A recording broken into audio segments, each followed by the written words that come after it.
Welcome, everybody. This is Sharon Blauer, and I'm here with Dr. Allison Hoffman, who is a board-certified naturopathic doctor and a graduate of Bastyr University. She completed her undergraduate studies in psychology and neurobiology at Duke University, and her education at Bastyr University afforded her an extensive exposure to many holistic medical traditions and modalities. She completed additional study in craniosacral therapy, intravenous therapies, counseling, and homeopathy. And Dr. Hoffman applies her revolutionary system of biological medicine and autonomic response testing for the benefit of her chronically ill patient population, and loves to teach autonomic testing in a wide variety of one-to-one settings. So without further ado, I'd like to introduce Dr. Allison Hoffman. Hello. Aloha. Thank you so much, Sharon. I'm located in Kauai. It is actually just 11:01 p.m. here, so I'm sorry I sound a little hoarse. It's been long days, and I've been speaking a lot. We are literally 12 hours apart. I'm here speaking with you from Egypt. Oh, wow. Wonderful. Oh, that's exciting. That's a wonderful, blessed time for us to be speaking. Absolutely. So thank you for that introduction. What I would like to talk about today is sort of the work that I do with chronically ill patients has led me to understand that a lot of their health issues stem from traumatic or abusive situations that have led them vulnerable to, essentially psychological attack, or what we call psychic attack. Yes, that is something I'm very familiar with, and I'm very glad that you're discussing this today. Yeah, it's a super important topic because, and I'm glad to have this type of open venue where, I can discuss this type of thing, because it's not based in science yet, unfortunately. I was educated at Duke University in psychology, and I have that neurobiology sort of background and understanding. However, those of us who are more working with the clairvoyant realm, or, psychic realm, or, gifted in, basically being ushers of vision and intention, really is what we should call it, really carry great responsibility. We carry great responsibility because as visionaries, as the person holding the hand of the person trying to heal, we need to know what direction we're headed. Sure. And the direction we're headed should be a direction of safety for the patient. And so there's this concept in naturopathic medicine that we are supposed to, of course, meet the patient where they're at, so to speak. If they are only ready and willing to do a certain amount of work, then we should sort of carefully usher in what work they need so that we don't re-traumatize them in that experience. And if we're not going to re-traumatize them, we need to know what their safe place is. Where are their boundaries? Okay. Sure. Do they even know where their boundaries are? Precisely.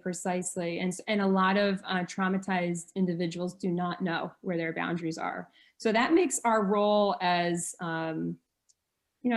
their support team even more important in terms of teaching them what those boundaries are.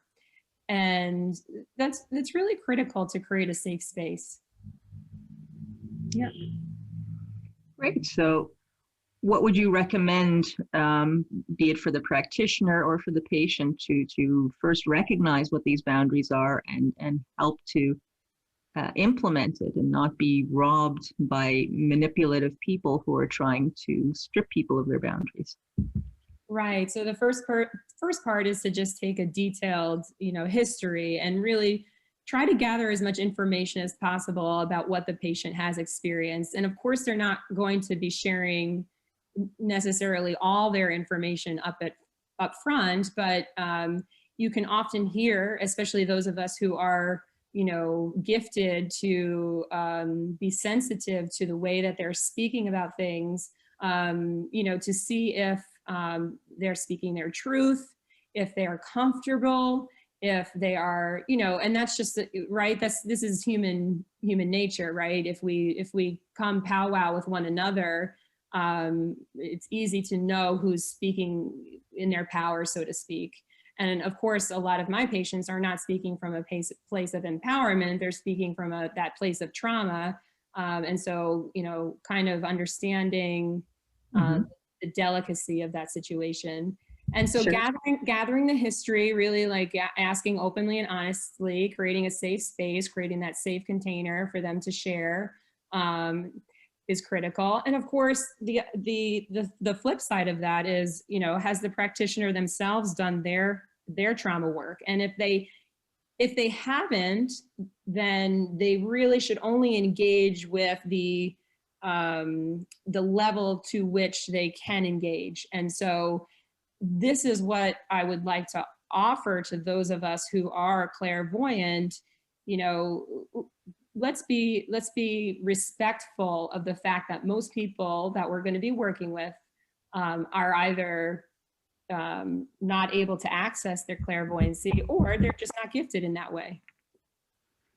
Absolutely. So can you, for example, walk us through like a case study or a client who you've assisted in this regard, what their situation was, and how you were able to give them back their boundaries? So I'd like to speak, from my own perspective, because I don't really want to share patient information on this. Sure. Anonymously, but okay. Yeah. So, for myself, in college, even though, of course, I was studying psychology and, furthering my academic career, I was also engaged in a social life. And there were several experiences, and one in particular where I was actually date raped in college. Oh, I'm so sorry. Thank you so much. And that experience, which was obviously very formidable, led me to ask some very difficult questions, which was, what led me to that place of vulnerability? How could that even happen? And from my actions, meaning, I went out with a friend, we went to a bar, met some guys, we had some drinks, and lo and behold, someone puts a substance in a beverage that I'm handed. Right. And, my friend and I go back to this apartment to hang out, and my friend passes out first, I pass out second. There you have it, right? So I did not have the choice to engage in that experience because I was not literally awake, right? Right. And so there's two issues in this regard.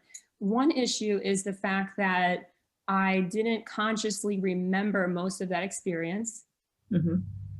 That's a critical aspect. And the other thing is that of course my boundaries were violated, and that there was not a safe container, and the divine masculine left the room. There was no divine masculine coming forth to, protect me or, even have mercy on me, in that experience. And so these are two major issues in our society to take very close looks at. Absolutely. And so that led me down a road of like working with the subconscious and understanding, how much trauma is not accessible to people. Like at first they cannot speak of it. They cannot talk about it. They may not even remember it, right?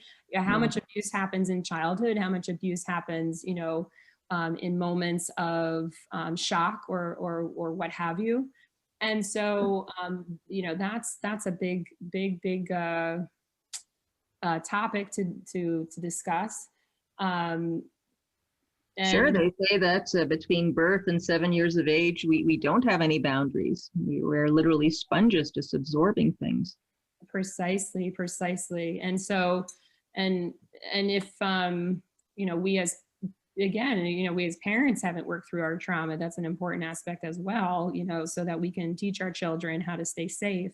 And I had very good parents, and, I had the kind of mother that, of course, all the time told me, don't talk to strangers, and, make sure you're respectable to yourself and others, and all those good, upbringing things. But obviously that was not enough to protect me in my moment of vulnerability. So, essentially, it's important that when we work our magic, when we work our medicine, when we work our, truth as counselors, therapists, and, or friends, handholders, that we are very aware that trauma is pervasive in our society. Unfortunately, abuse is pervasive in our society, unfortunately. And most relationships come down to aspects of safety, or most interactions and most communications should be, I guess, respectful of the fact that people may have had their boundaries violated before. Absolutely.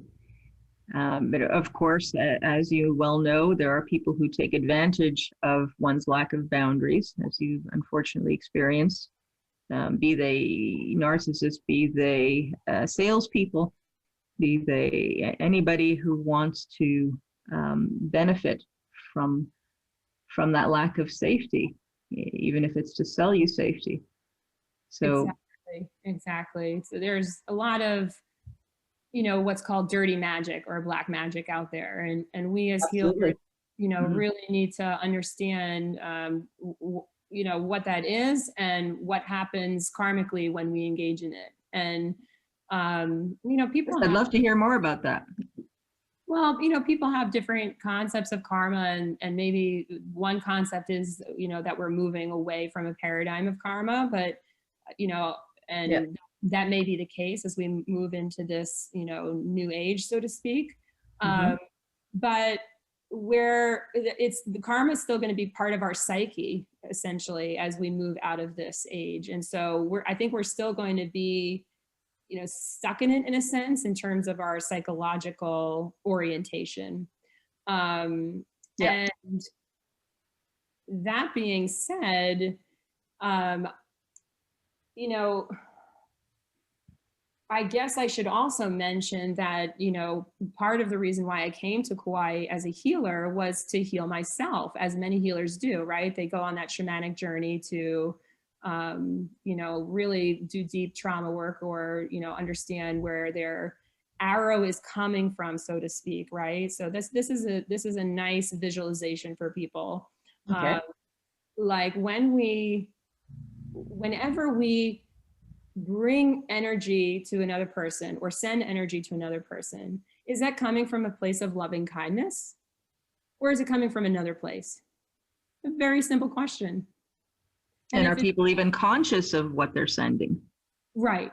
And so if it's not coming from a place of loving kindness, okay, let's figure out how we can not do that. Sure. And then also, you're precisely right. Bring those issues of, lack of awareness to the consciousness. Great. Do you have any exercise or guided meditation, perhaps, to help people with this? Yeah, I think very important to understand.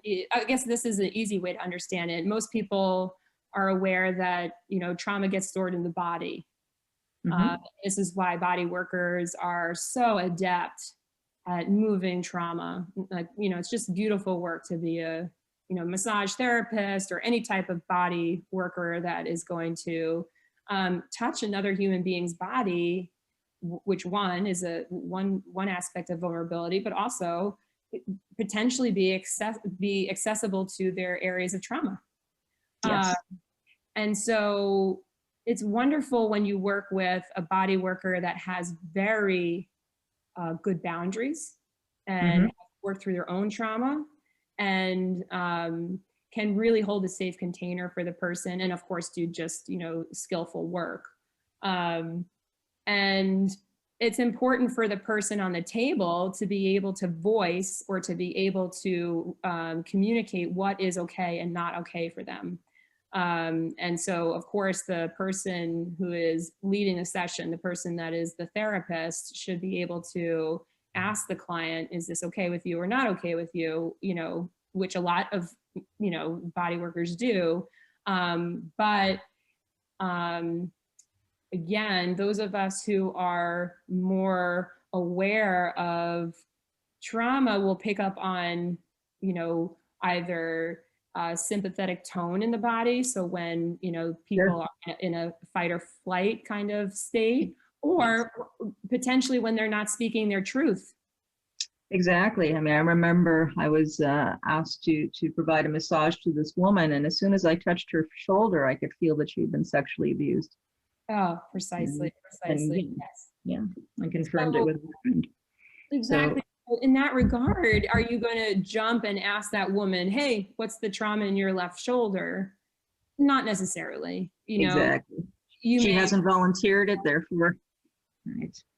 Exactly. So it becomes a matter of you holding that in your space and saying, okay, well, no compassion and understanding, and then going from there, like, okay, are we going to address this in this session or another session, or will it never come up? Or and if your thought form starts to lead to, oh, maybe this will never come up, maybe we should change that intention to, well, I hope this heals for that person. Absolutely. But this is one of the boundary issues, of course, is that victims of trauma tend to walk on eggshells, for example, tend to want to be people pleasers. Yes, that's true. Mm-hmm. Yeah, I think that that is absolutely true. I would put myself in that category. I mean, I'm a Cancer, so I like to have a safe home, safe container, and then I also like to have an environment that's safe, because I'm a lover of nature. I'm a lover of beauty, and so, of course, in this point in time, the world is not a particularly safe place for me. And so it's literally putting one foot in front of the other and asking the question every single step of the way, is this safe for me or is this not safe for me? And where is my, is there any fear that's coming up or is there not, and really reflecting on what direction you want to head in. Again, that aspect of directionality. Yeah, that makes perfect sense. So you were mentioning before this interview that you are very much working towards ending sex trafficking. And it's interesting because I have a friend and colleague also in Hawaii who was mentioning, the same thing. And so obviously, nobody wants sex trafficking except for those benefiting from it. But why Hawaii? What is it about Hawaii, first of all, that sex trafficking seems to be so much on the well, I don't know if I can answer that question, but I do think that people come here to heal their inner child, and they're loving, compassionate people, and they're vulnerable, therefore. Yeah, and they want to bring their children to an environment that is a beautiful, clean, pristine environment to raise their children in. And so these aspects of, child raising are at the forefront. And that's also part of Hawaiian culture. It's also part of the people in the land here. They're very family centric. They don't overwork themselves. They take time to spend time with their family. They're vacationing. They're not overworking themselves. They're enjoying, really communion with one another. And so it's just a beautiful place to explore these questions, and ultimately a safe place to explore these questions, in the sense that, Mother Kauai is just a powerful and beautiful healer. She is the healer, you know, she is holding people in her beauty to work through this trauma. Right. Okay. So on a more broad spectrum, let's say, what can you tell us about the current state of affairs of sex trafficking, and what can people perhaps do in their own communities to assist in ending it? Exactly. So a major thing is recognizing how insidious it is on the psychological level. So, you know, getting back to this idea of like, how are we going to create a society that really creates good boundaries and safe places for people? And, you know, so, you know, practically speaking, again, going back to my experience, I didn't tell anyone for a very long time what happened to me because I didn't think it was safe to do so. And that So is can you just walk us through that? Why did you not feel safe in sharing what happened to you? Just you know, there may be other people who are feeling the exact same way who are listening. exactly. So I very simply just blamed myself, right? I had put myself in that position of vulnerability. I had taken the drink. I had gone out with, you know, a friend, and I just felt like, okay, did I do something wrong? What would I have done differently? I think abuse victims get stuck in the cycle of flight or fight, you know, again, where they're just, you know, they're very, very much victimizing themselves. And that also goes back to the energy of, you know, abuse victims taking on the energy of their abuser, right? We're very sensitive individuals. We are sharing information all the time. And even though I was knocked out in that experience, I didn't have a conscious experience, my body had an experience. So all that trauma was stored in my body, was stored in my subconscious. And look at this, where are boundaries? Out the window, right? Yeah. And so it's, you know, it was critical that I eventually found, you know, two women, two best friends in my naturopathic program that I felt absolutely abundantly safe with to share this information with, you know, in the first go around. And simply telling my story was powerful, right? So simply being able to speak my truth with two loving, kind, compassionate ears, you know, made a huge difference in my life, and was really a transformative moment for me.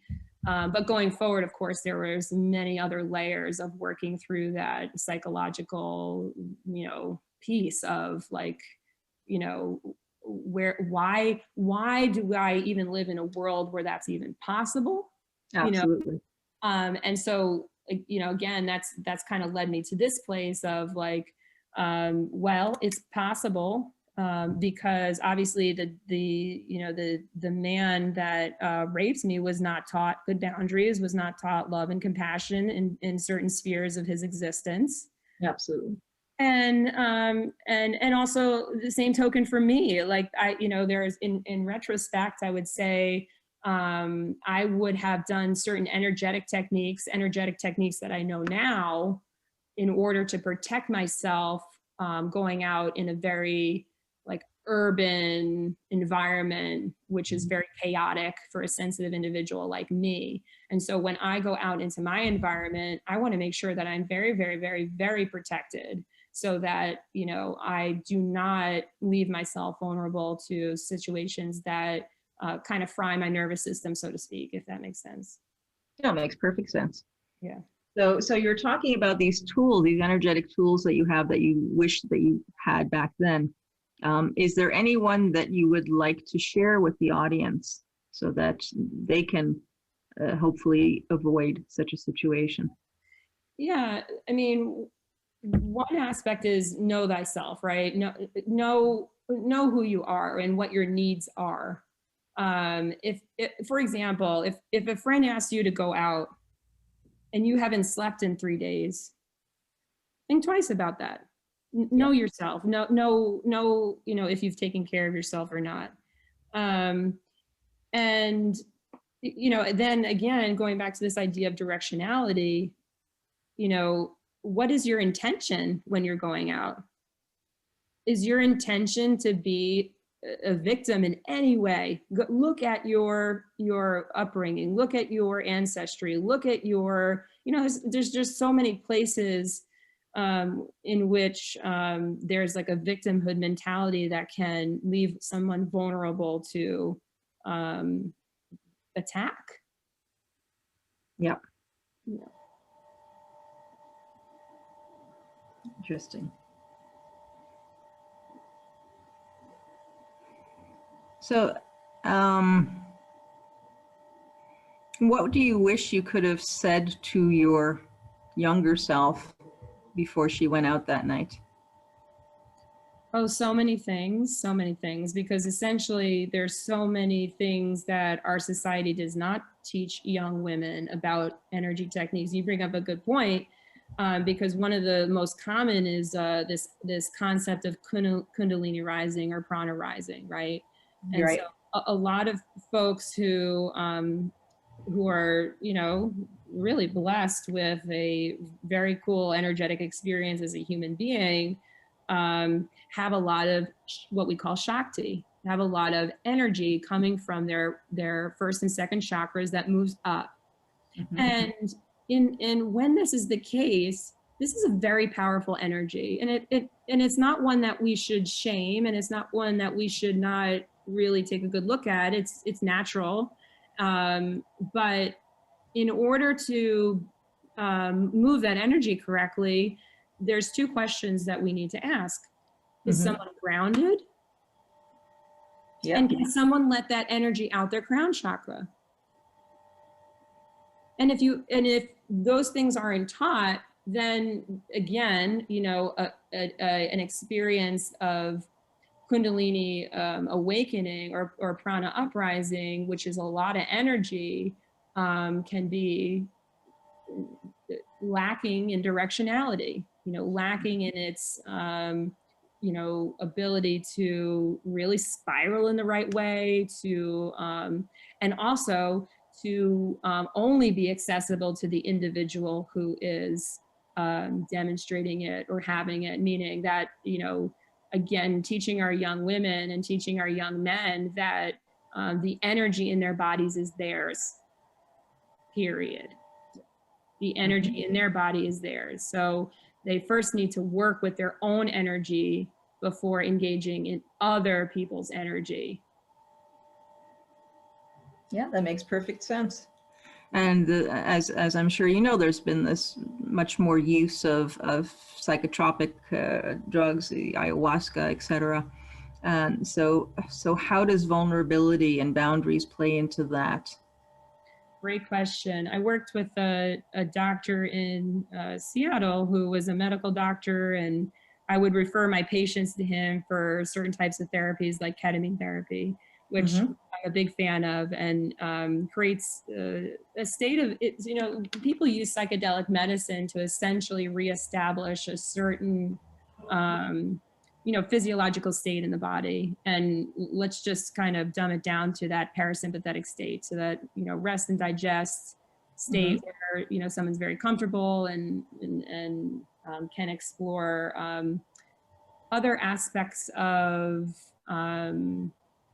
maybe reality, or other aspects of their conception of self, like who am I, and where do I begin and where do I end, you know? Sure. And so, for example, the doctor that I worked with in Seattle, he would create an abundantly safe space for his patients, an abundantly safe. Okay, so, you know, the soft couch, the warm lighting, you know, talking to the patient about what music is going to be played. What is the, you know, patient going to, you know, respond well to the vibrations in the room, essentially. Right. The practitioner's voice, you know, and again, the environmental vibrations of music. So creating that safe container and then keeping it, you know, so then as the patient goes into their kind of altered state of vulnerability, then the practitioner then has the responsibility to usher that patient into, you know, working through their story in a new way. And that you know, requires a level of expertise and a level of understanding that, you know, just is really new to our work as medicine people. And, you know, that's why I'm sharing it. Great. So just coming back to what you do on a day-to-day basis with your clients, is there a particular skill set or tool that you tend to use with your clients, or people who are listening who might want to reach out to you? Again, please let us know what you offer. Well, you know, it's kind of contrite to say that I want world peace, but I do. I want it. Why not? So that, you know, that's my intention. And then my other intention is, how do we keep our children safe? Mm-hmm. And everyone has an inner child. Not everyone's going to have a child, but everyone has an inner child walking on this earth.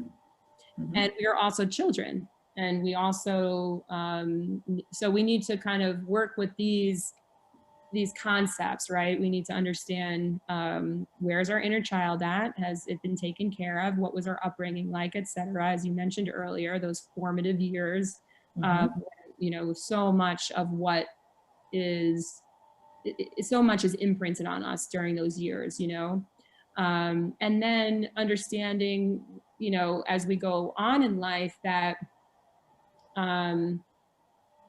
we need to, or I lost my train of thought because there's just this huge spider on my wall crawling to the ceiling. Just like, it's huge. Like, there are some boundaries bugs here in Kauai. But if you could anchor in where I was starting from, let's see.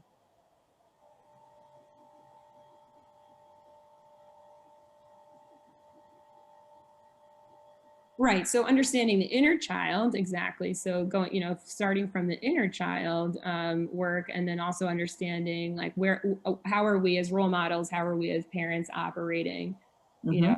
And so again, for parents to, like, know themselves and then teach those that skill set to their children, ideally. But if of course, you know, nothing's perfect in life, and parents have their own experiences that may leave them lacking in their ability to pass on the right information, then it becomes important for the adult to really nourish their inner child in a way that was not nourished when, you know, they were growing up. And so that's why so many of us, you know, do that inner child work to heal things that have happened in the past. Yeah, and that it makes perfect sense. I've you know, I've had a lot of parents as clients, and they're trying to raise, you know, their children in an ideal way, and they and so often I hear them putting themselves last, when in reality, of course, you know, they need to take the time to heal themselves, and as you say, address their own inner child, and not just for themselves, but to be good role models for their children, to, you know, to have that love. Yes. And Yes.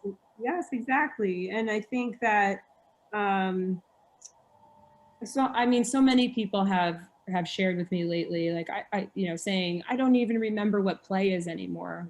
We're so stressed as a society that we're losing the art of play, for ourselves and our children. And play has to do with creativity and, you know, taking time to use your imagination, and to be joyful.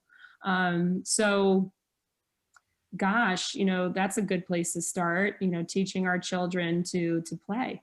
And now more than ever, in this time of great despair, essentially, we are really, unfortunately, not giving ourselves and each other playtime, literally. yeah, absolutely. That's what's nice about being on Kauai. And I will say that it's just wonderful. It's just such a beautiful thing to be in a blessed location on this earth, to be able to go to the beach and see children play with one another in a very safe, open environment. You know, I just love watching kids learn to surf here. You know, that's just beautiful. they're in the ocean, they're in that energy of Mother Kauai, but they're also learning a very, potentially dangerous skill set, and it requires, good hands. It requires the hands of, a good teacher or a parent to be working with that, beautiful tradition of surfing. Yes, and mothers with nerves of steel to enable that to happen. Oh, precisely. And that, I think, really can move us into really, wonderful aspect of talking about instinct. Mm-hmm. And how important instinct is for a mother. I mean, every moment of every day, you must ask yourself, like, is my child safe in this environment or not? And how the heck are we supposed to answer that question if our instincts are taken away from us? Exactly. And great point. Yeah, and instinct, instinct is not respected many times from mothers, in terms of, like, we're told, let's vaccinate our children because science tells us so. And then we have all these mothers speaking out saying, well, I know my child was different after that vaccine. I just know it. Or, or potentially worse, unfortunately, with true vaccine injury. But so many moms stepping forward and sharing how their intuition has not been respected. This is not creating the society that we should be creating. This is creating a society that does not honor the mother. Yes, the intuitive. So a question comes to mind is, let's say that the child in the playground, for example, how to keep that innocence of play while keeping the street smart aspect and making sure that, you don't take candy from a stranger or get into a van, etc. Well, let me take that to an extreme example, because again, I get to be blessed here, on Kauai, and watching a really powerful nature, right? I mean, it's dangerous. Like, if you go on some of these hikes, if you go in the water, if you're jumping off a waterfall, you are potentially in danger, because there are rocks and, places to drown, and, obviously very, and also lots of changes, right? There's times where you can go in the water at a certain shoreline, a certain time of the year, and other times where you should not go in that shoreline certain times of the year. So right. lots of things to know and learn about the environment. But also, again, going back to that idea of instinct, at least it's an environment here that's pretty pristine. And what I mean by that is, when you go on some of these remote hikes and everything else, you can really feel how it is to be out of Wi-Fi, out of EMF, out of interference fields, out of disturbance. And your nervous system just simply goes into that beautiful, peaceful state that allows you to feel your environment better, and allows you to be more in touch with yourself, and allows you to be more in touch with the environment that, you're trying to discern. Yes, I've almost forgotten how that feels. Oh gosh, haven't we all? And that's why I wouldn't have been able to do the work that I'm doing had I not literally moved here. And so it's really a blessing to be able to offer, kind of this energy to the world, literally over the internet, and really reorientate people to really what we might want to create as conscious individuals moving forward. And I think we should, because again, we're all in agreement about what our goal is. Like, let's create a society and children that is safe. Amen to that. So are there any organizations that you would recommend, parents go to be able to educate themselves and others about, the perils of sex trafficking, or the perils of boundaries being, violated, and anything you would recommend in general? Obviously, people can come to you for sessions. And for the people out there, can you just give us your website or how we can reach you? Well, let me answer that question in a simple way. If we look to the Native American tradition of honoring north, south, east, west, for example, or the elements of the earth, so, the earth element, the fire element, the water element, the air element, these are simple concepts, but really powerful ones. So, essentially in every situation, you can say, especially as an individual, know what is your element, and, what is the other person's element, and what direction are you guys facing, and then and therefore, like, how is the interaction going to kind of spiral from knowing those things. And so, Okay. Some people may not be as familiar with these elements. So would you be able to give an example how that works? yeah, Something. yeah. So this is a wonderful example. So I have an ex-assistant who is like all fire. Her chart is all fire. Wow. Yeah. And which was wonderful for me because I really hired her to organize my business and, clean up my operations and, like, put a lot of energy to what work I was doing. And I was appreciative, but also, wow, that fire was so new to me that oftentimes I felt like she was attacking me, for example, or like pushing me too quick. And I'm on the opposite of her. So I'm water. And, I just kind of go with the flow. And like we said earlier, being a people pleaser, et cetera, is sort of like my modus operandi.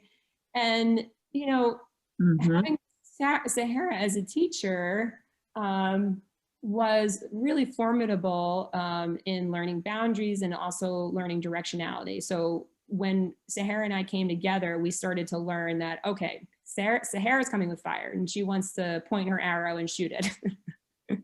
And where's Allison at in that process? And is she available, open, and ready, to work with that kind of energy? And at first, the answer to that question in retrospect was no, because I still had my own trauma work to do. I wasn't able to, as water signs, we should be able to clean our waters. And that's an important concept for any other water sign out there. We tend to be sensitive individuals, and we should really like conceptualize our systems as singing bowls, and let's constantly cleanse the singing bowl, and make sure that our own water has a safe place to be in, which is a safe singing bowl.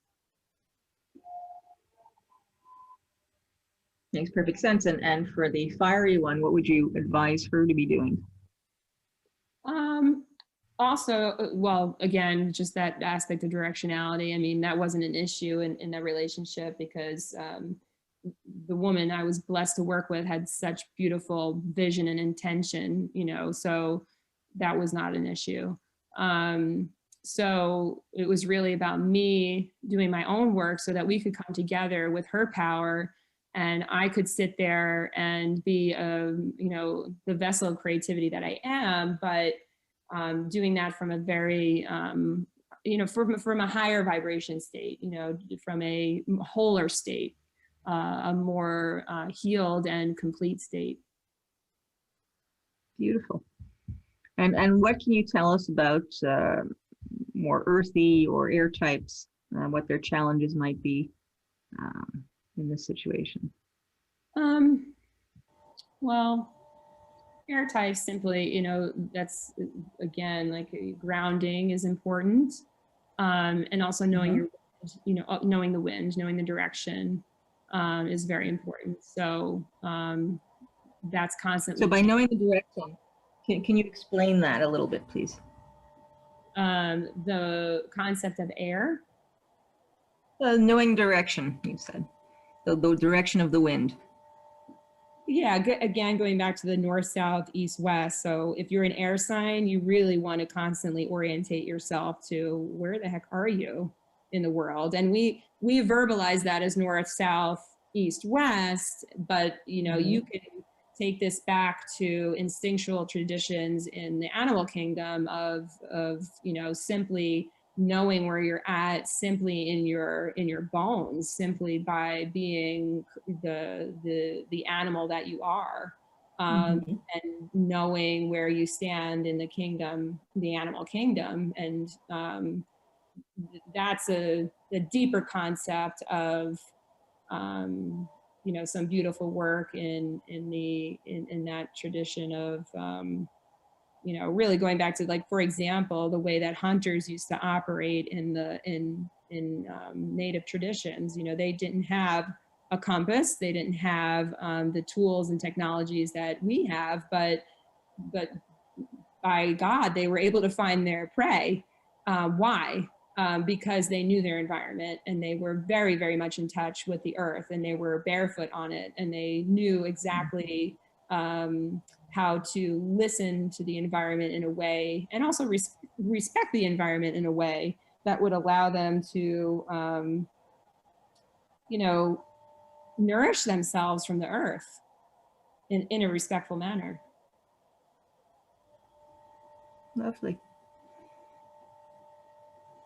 And the earth types, what do they tend to need? That's a interesting, you know, we're moving into this Capricorn energy tomorrow, and that's the earth sign that you know, I honestly don't know much about, because I don't have much earth in my chart. So every time I'm in, you probably could tell me more about earth than I can tell you.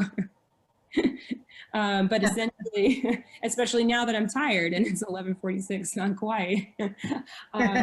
But for, I guess, let me flip that around and then say what I need to do every day during the daytime. I need to be barefoot on the earth. You know, I don't have much earth in me, so it's very helpful if I am, you know, doing that work to remind myself, you know, where I am on the earth and what it feels like to be connected to the mother. Awesome. All right. So as we are coming to a close of our session today, is there anything you'd like to share with the listeners? Any final point?